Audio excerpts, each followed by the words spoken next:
몇 년 전에 제가 초등부를 하다가 중고등부로 사역을 조정하게 되었습니다. 교회 형편상 이렇게 조정이 필요한 상황이었고, 그렇게 되면서 초등부 아이들에게 마지막 인사를 하고 새로운 전도사님으로 백준호 전도사님을 소개하였는데요. 그때 사실 좀 배신감이랄까요? 기분이 조금 그랬습니다. 제가 이제 간다, 너네들 잘 있어라, 전도사님 말씀 잘 듣고 그렇게 지내야 된다 하면서 전도사님을 딱 소개하는 순간 아이들의 우렁찬 함성 소리와 그 기쁨이 넘치는 소리, 와! 막 그렇게 반응을 하는데 내심 섭섭했습니다. 그렇게 나랑 몇 년 동안 그렇게 지내던 아이들이 나 간다고 할 땐 한 년도 슬퍼하는 사람 없이 오히려 기뻐하는 반응을 보면서 이게 참 그렇다 하는 생각을 가지면서 중고등부에 오게 되었죠. 그래서 초등부를 이제 나오고 중고등부 오는 아이들 제가 마음껏 미워하고 있습니다. 제가 이렇게 섭섭한 감정을 느꼈던 것처럼 때로는 그 생각을 가지면서 하나님을 생각해 보면은 하나님께서도 우리한테 섭섭할 일이 참 많으시겠다 생각을 하곤 합니다. 특히 오늘 본문이 그렇죠. 오늘 본문은 섭섭한 것을 넘어서서 분노하실 만한 상황이 있지 않을까 하는 생각을 가져보는데요. 바로 하나님께서 과연 이스라엘의 왕이 되실 만한가 하는 문제에 대한 내용이기 때문입니다. 이스라엘 백성들은 왕을 요구하죠. 사무엘한테 왕을 세워달라고 요구를 하는데 그에 대해서 사무엘이 계속해서 하나님께서 우리의 왕 되실 만한 분이시라는 것을 피력해 왔습니다. 오늘 본문에서도 그렇게 시작하는데요. 18절 말씀 보실까요? 이렇게 되어 있죠. 이스라엘 자손에게 이르되 이스라엘 하나님 여호와께서 이같이 말씀하시기를 내가 이스라엘을 애굽에서 인도하여 내고 너희를 애굽인의 손과 너희를 압제하는 모든 나라의 손에서 건져내었느니라 하셨거늘. 이스라엘 자손에게 이스라엘의 하나님을 소개하고 있는 거죠. 이 하나님은 어떤 분이셨냐? 너희를 인도하여 내셨다. 너희를 건져내셨다. 이스라엘을 위해서 이스라엘 하나님으로 역사하신 여호와시다라고 소개해주고 있는 겁니다. 그러니까 그분께서 마땅히 우리의 왕감이시다 내용을 피력하는 거죠. 그런데 너희는 어떠했는가? 19절 말씀, 너희는 너희를 모든 재난과 고통 중에서 친히 구원해내신 너희의 하나님을 오늘 버리고 이르기를 우리 위에 왕을 세우라 하는도다. 이스라엘은 이스라엘 하나님을 버리는 것이죠. 왕을 세워달라는 요구는 하나님을 왕으로 모시지 않겠다는 그 전제, 그런 마음이 깔려있는 요구였다고 사무엘은 해석하고 있다는 겁니다. 실제로 하나님께서 이스라엘의 왕정을 싫어하시는가? 그렇지는 않습니다. 이스라엘을 왕을 세워서 이끌어 가시리라는 그런 예언들은 이전부터 쭉 있어 왔고요. 하나님께서 그분을 대신할 존재로 왕을 세우셔서 이들을 통치하는 것은 당연한 원리인 건데 이들이 왕을 요구했던 태도는 하나님의 의도와는 다르다는 거죠. 신앙생활이 그런 것 같습니다. 우리가 어떤 종교 형태, 그런 행동들을 한다는 것이 신앙이 아니라 그것을 어떤 마음으로 하느냐에 따라서 때로는 죄가 되기도 하고 때로는 신앙이 되기도 하는 거죠. 무엇을 하느냐가 중요한 게 아니라 어떻게, 왜, 어떤 목적으로 하느냐가 중요한 것이 아니겠습니까? 지금 이들이 왕을 요구한 태도는 하나님을 왕으로 삼지 않겠다는 마음의 태도였다는 것을 지적하고 있다는 거죠. 사무엘은 계속해서 왕감이신 여호와를 피력했는데 이스라엘은 여호와는 우리의 왕감일 수 없다. 그 요구로 하나님을 버렸다는 것을 오늘의 본문에서 확인해 보는 겁니다. 이렇다면은 하나님 입장에서 어떻겠습니까? 여호와 하나님 입장에서 만약에 제가 하나님이라면 무지 화가 났을 것 같습니다. 이런 녀석들 다 필요 없어 하고 이제 하나님이시를 아예 거절하시고 이들을 확 내쳐버리실 것 같은데 의외로 하나님께서는 그렇게 하지 않으시죠. 하나님께서 어떻게 하십니까? 너 내가 왕 되길 싫어하느냐? 그래 좋다. 너에게 왕을 세워주마. 뜻밖에도 이들의 요구를 들어주시는 하나님, 참 속도 좋으시죠. 어떤 식으로 왕을 세우고 있습니까? 19절 뒤에부터 계속 보시면 그런즉 이제 너희의 지파대로 1000명씩 여호와 앞에 나오라 하고 사무엘이 이에 이스라엘 모든 지파를 가까이 오게 하였더니 베냐민 지파가 뽑혔고 베냐민 지파를 그들의 가족별로 가까이 오게 하였더니 마디리의 가족이 뽑혔고 그 중에서 기스의 아들 사울이 뽑혔으나. 사람들을 불러 모아서 그 과정에서 어떤 절차를 거친 건지 잘 모르겠습니다. 제비 뽑기라고 말하는 사람도 있는데 본문에서는 안 나왔으니까 저는 잘 모르겠습니다. 근데 그 과정을 통해서 사울이 공적으로 임명되는 과정을 보여주고 있습니다. 이전에 이미 사무엘은 사울에게 기름을 부었죠. 그것은 개인적으로 사적으로 그를 왕으로 세우겠다는 표시였는데, 이제는 모든 이스라엘 앞에서 그 사울이 선출되는 과정을 눈으로 확인하게 하는 거죠. 이 과정을 통해서 이 사울은 하나님께서 세우신 존재라는 것을 그들 가운데 보여주는 것입니다. 왕으로 임명되는 그 모든 과정을 이루시는 하나님이시라는 겁니다. 그렇게 하니까 어떻게 합니까? 사람들은 이 사울을 너무나 좋아합니다. 이 사울을 왕감으로 여기고 있습니다.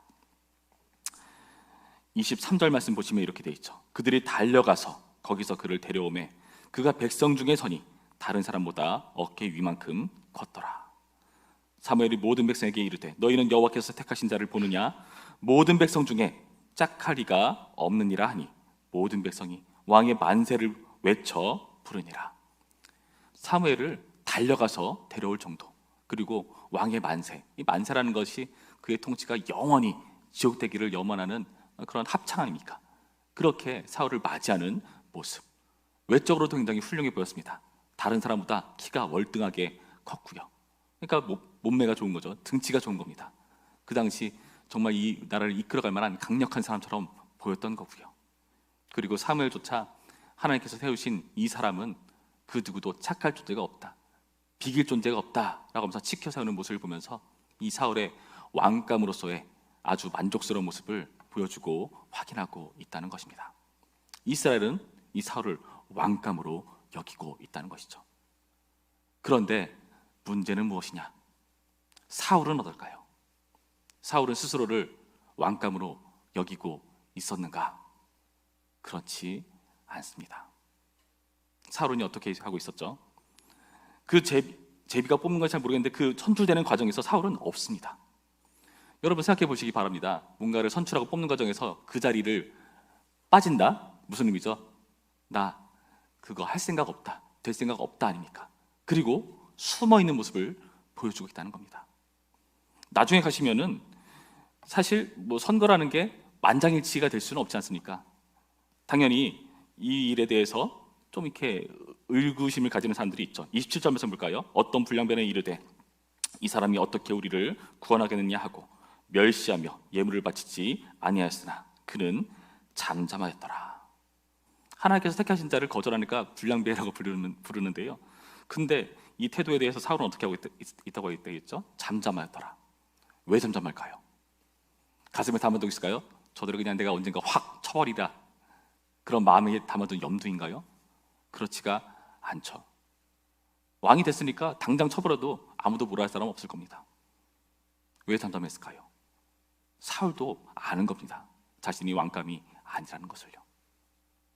그러니까 사무엘한테 기름 부음 받았어도 가족들한테 그것을 말하지 않은 것이고, 지금 이 과정 속에서도 계속해서 자신을 드러내지 않고 감추려는 모습, 그들의 불만 섞인 그런 공격에도 그냥 묵묵히 있는 모습, 이 모든 과정을 통해서 사울 스스로는 자신이 왕감이 아니다 여기고 있다는 겁니다. 그렇다면 여기서 질문이 들죠. 하나님께서는 왜 사울을 왕으로 세우셨는가? 사울은요, 자신의 왕감이 아니라고 여기는 그 태도 때문에 하나님의 왕으로 세우시는 겁니다. 왜 그럴까요? 이스라엘 왕은요, 다른 왕들과 다르거든요. 이스라엘 왕은요, 하나님을 대신하는 존재여야 하기 때문입니다. 하나님께서는요, 자신의 통치를 이스라엘 가운데 펼쳐내기를 원하시는 분이시죠. 그래서 자기 뜻대로, 자기가 세운 율법대로 이스라엘을 다스리고 통치해야 합니다. 하나님의 뜻을 구하며 그 뜻에 맞춰서 일을 해나가야 되는 사람이어야 합니다. 이스라엘을 쥐락펴락할 사람이 아니라 하나님의 뜻대로 바르게 이끌어야 될 사람, 그러니까 율법의 등사본을 계속해서 기록해서 가지고 있어야 된다라고 신명기서에서 말하지 않습니까? 그러려면요, 철저히 하나님을 의지할 만한 그런 사람이 왕이어야 합니다. 고린도 후서 12장 말씀 보시면은 사도 바울은 자신의 약함을 자랑합니다. 그 약함을 자랑하는 이유가 무엇이라고 설명합니까? 내가 약하기 때문에 하나님의 능력이 내 안에 거하는 거다. 여러분, 이 말씀 보시면 하나님께서는요, 왕감이 아니라고 여기는 사울을 통해서 왕으로서 관여하시고 역사하신다는 사실을 확인할 수가 있는 것이죠. 진짜 왕감은요, 왕이신 하나님을 드러낼 대리 통치자여야 한다는 것입니다. 만약 이 일에 실패한다면 어떻게 될까요? 왕은 바뀌어야 됩니다. 사울은 결국 실패하죠. 사울은 사람들의 인기를 얻으려고 자신의 왕됨을 계속해서 유지하려고 무리한 일들을 추진하기 시작합니다. 다윗으로 바뀌고요. 그 이후에 이스라엘 역사를 쭉 살펴보면 왕은 계속해서 바뀌죠. 언제까지요? 예수 그리스도가 오시기까지. 하나님의 뜻을 온전히 이룰, 하나님의 왕된 통치를, 하나님의 의를 펼쳐낼 그런 존재로 예수님을 세워주시는 분이시라는 겁니다. 여러분, 그렇다면은 오늘 이 말씀 속에서 이스라엘은 하나님의 왕되심을 거절했지만 하나님은 그것을 포기하지 않으신 겁니다. 이스라엘에 대한 통치를 거두지 아니하시는 그분의 각오가 예수님 통해서 드러났고요, 성령님을 통해서 지금도 드러나고 있습니다.